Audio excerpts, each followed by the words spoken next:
কোন নবীর জানাজায় লক্ষ লক্ষ পাখি ডানা মেলে ছায়া দিয়েছিল? এমন কোন ব্যক্তি যিনি দরজা জানালা বন্ধ থাকা অবস্থায় ঘরে প্রবেশ করল? সিজদা অবস্থায় কোন নবীর মৃত্যু হয়েছিল? কোন নবীর জানাজায় 40,000 আলেম উপস্থিত ছিল? আজকে আমরা ইসলামিক এই সুন্দর গল্পটি শুনব। হযরত সুলাইমান আলাইহিসসালামের নবুয়তের প্রথম মুজিয়া। এই ঘটনা এক অনন্য হৃদয়ে কাঁপানো ইসলামিক ইতিহাস। আসসালামু আলাইকুম প্রিয় ভাই ও বোনেরা। আজকের এই গল্পটি কোনো সাধারণ গল্প নয়। এটি এমন একটি সত্য ঘটনা যেখানে আছে মৃত্যু ও বাস্তবতা, ইবাদতের সৌন্দর্য এবং নবুয়তের প্রথম নির্দেশন। এই ঘটনা শুনলে হৃদয় নরম হয়ে আসে আর চোখের কোণে জমে অশ্রু। হযরত দাউদ আলাইহিসসালাম ছিলেন বাদশাহ, একই সাথে আল্লাহর নবীও ছিলেন, বনি ইসরায়েলদের বাদশাহ এবং একজন ন্যায়পরায়ণ শাসক। তিনি সব সময় আল্লাহর দেওয়া আইনের আলোকে বনি ইসরায়েল জাতিদের পরিচালনা করতেন।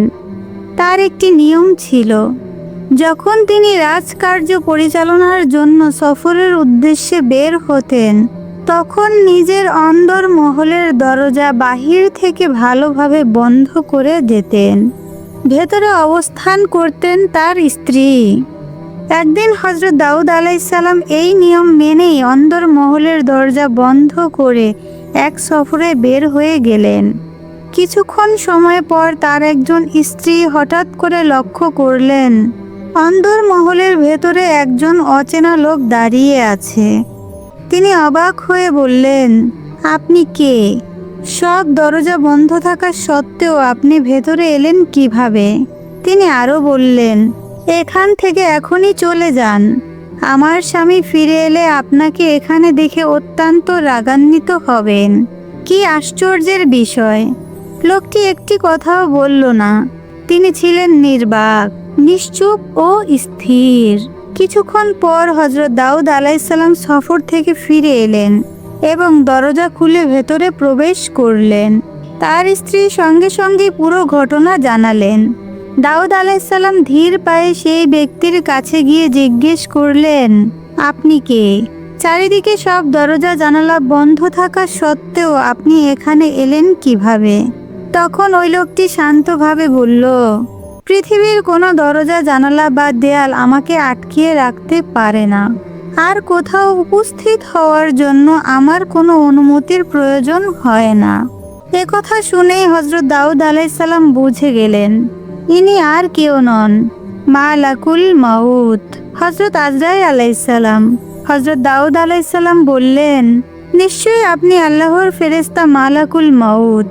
হযরত আজরাইল আলাইহিসসালাম বললেন, হে আল্লাহর নবী, আপনার নির্ধারিত সময় পূর্ণ হয়েছে।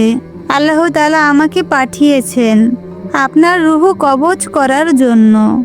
একথা শুনে হযরত দাউদ আলাইহিসসালাম বিনীতভাবে বললেন, ভাই আজরাইল, আমাকে শুধু 2 রাকাত নামাজ আদায়ের সুযোগ দিন। আজরাইল আলাইহিসসালাম বললেন, নির্ধারিত সময় থেকে 1 সেকেন্ডও বেশি দেওয়া যাবে না। যদি সময়ের মধ্যেই নামাজ শেষ করতে পারেন তাহলে আদায় করে নিন। হযরত দাউদ আলাইহিসসালাম তাড়াতাড়ি করে ওযু করলেন এবং নামাজে দাঁড়িয়ে গেলেন। তিনি যখন সিজদায় মাথা নত করলেন, ঠিক সেই মুহূর্তেই তার নির্ধারিত সময় শেষ হয়ে গেল। সিজদার অবস্থায় মালাকুল মউত তার পবিত্র রূহ কবজ করলেন। একজন নবী ইবাদতের মধ্যেই দুনিয়া থেকে বিদায় নিলেন।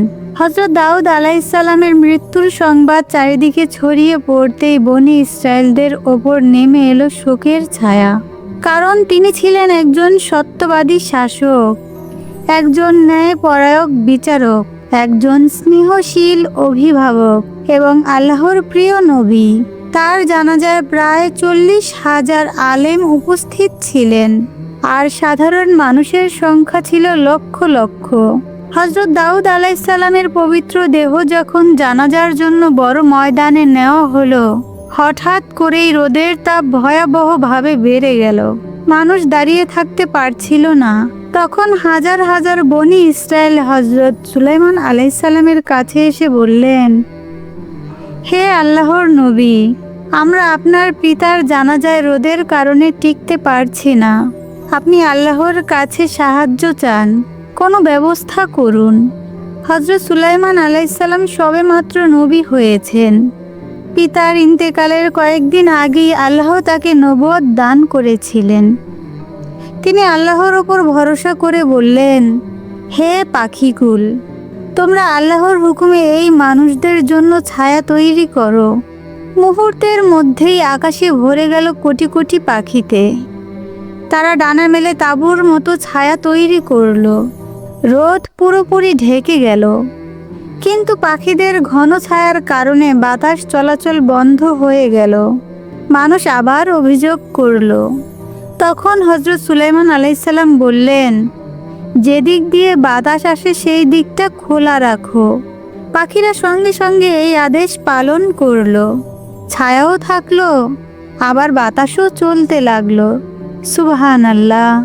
এরপর লক্ষ লক্ষ বনি ইসরাইল শান্তিপূর্ণ সম্মানজনকভাবে হযরত দাউদ আলাইহিসসালামের জানাজা আদায় করলো। মানুষ বলতে লাগলো, আল্লাহ তাআলা আমাদেরকে একজন উত্তম নবী দিলেন, তারপর একজন হিকমতপূর্ণ নবী দান করলেন। প্রিয় ভাই ও বোনেরা আমার, এই গল্প আমাদেরকে শেখায় মৃত্যু অনিবার্য। ইবাদতের মধ্যেই সর্বোত্তম বিদায়। নেতৃত্ব মানেই দায়িত্ব ও খিলাফত। আল্লাহ যাকে চান তাকেই তিনি সম্মান দেন।